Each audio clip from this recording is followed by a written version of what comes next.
Hey everybody, in this video I'd like to tell you about positive psychology. It's something I've been interested in and studying for a long time. And the great news is that it can benefit people not just suffering from mental illness, but also help everyone live a happier, more meaningful, and more satisfying life. I will be discussing exactly what the term means, the history behind it, what the research has shown, and stay for the whole video because this will all add up to the meat of the video, which is how you can apply the findings to your own life immediately for self-improvement. If you're new to the channel, make sure you're subscribed and click that notification bell to get notified whenever I release new videos. First of all, let's take a look at exactly what the term positive psychology means. In basic terms, it simply means the scientific study of the many factors that contribute to feelings of happiness and well-being. Of course, it gets much more complex than this. I will go into that shortly, discussing what the research has found and how you can use it. First of all, though, I want to touch on the history and development of positive psychology. The 20th century saw incredible advances in the diagnosis, understanding, and treatment of mental illnesses. Yes, there were still some controversial treatments and systemic problems, but as the century progressed and into the 21st, there was much relief to be found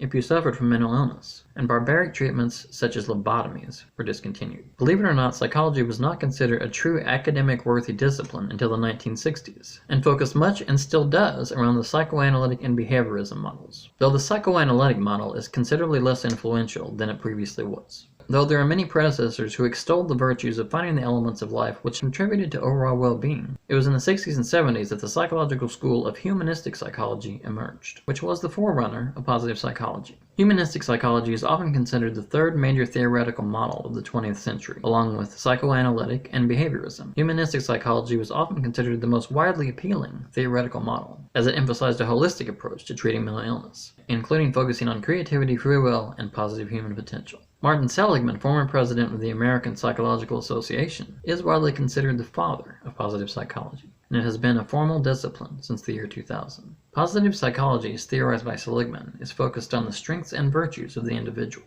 as well as focusing on these concepts to improve organizations and society at large. So instead of focusing on mental illness and how to treat it, positive psychology focuses on the positive aspects of a person and how to accentuate these and develop them to lead a satisfying and rewarding life.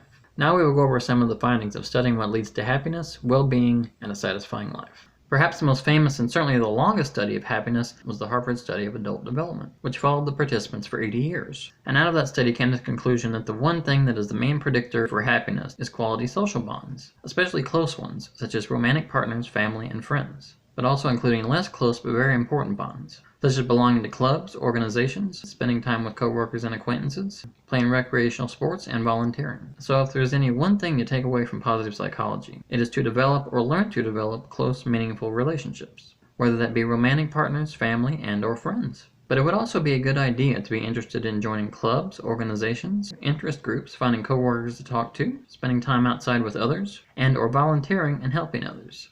Even if you are shy or introverted or find it hard to trust people, to have a happy, satisfying life, you will have to, almost without doubt, develop or learn to develop social bonds, and to enjoy and participate in at least some social activities. Is it possible to be a loner or hermit and be happy? Maybe, but it is so incredibly rare as to be virtually non-existent. I have to admit, I have problems isolating when I feel down myself, but every time I am social when I'm feeling down, I always feel better. Of course, there are many other contributing factors that have been shown to increase happiness and well-being, such as altruism, finding a job or career you genuinely enjoy, enjoyable scents, wearing bright colors, spending time in nature, especially near water, being around happy people, and learning to let go of negative values such as materialism, perfectionism, and social comparison. Other things associated with happiness include monogamy, mindfulness, meditation, and techniques, practicing gratitude, learning to forgive, and committing to goals. There are many others, and if you're going to attempt to improve your life through practicing them, I would suggest taking on one at a time, instead of multiple ones at once so as not to overwhelm yourself. I will leave links in the description to several valuable resources for learning more about positive psychology, including Martin Seligman's own Positive Psychology website. I encourage you to take a look at them. There is another point of interest when it comes to positive psychology, and that is the social model of happiness and well-being. In the last couple of decades, there has been a lot of research done on what is called national happiness, or what makes societies and nations overall happiest. The most well-known study of this is called the World Happiness Report, conducted by the UN on a yearly basis since 2012.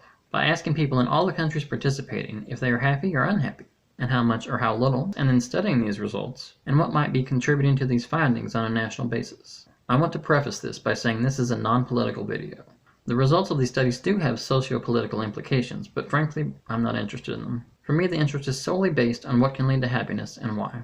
For years now, Finland has held the top spot, followed by several other Scandinavian countries. You may wonder why such cold, seemingly isolated countries might be among the happiest in the world. One of the main theories is that they all have a combination of a very generous welfare state and incredibly free market capitalism with a high GPD. They have some of the best public healthcare, education, and retirement benefits in the world, while also offering some of the best opportunities for business and upward social mobility. In other words, what is called the Nordic model of national government takes into account equally both society and the individual. Not only is this the best attitude for governments to have, in my opinion, but also the individual, and is also a basic tenet of positive psychology, which is in order to be happy, care about yourself and others relatively equally. After all, we are a social animal, but also want to feel like we have freedom and autonomy. The Nordic model understands this, and that is probably the main reason the Scandinavian countries are found to be the happiest in the world. Other factors theorized to contribute include low levels of institutional corruption, low levels of income inequality, high levels of free expression, and high levels of trustworthiness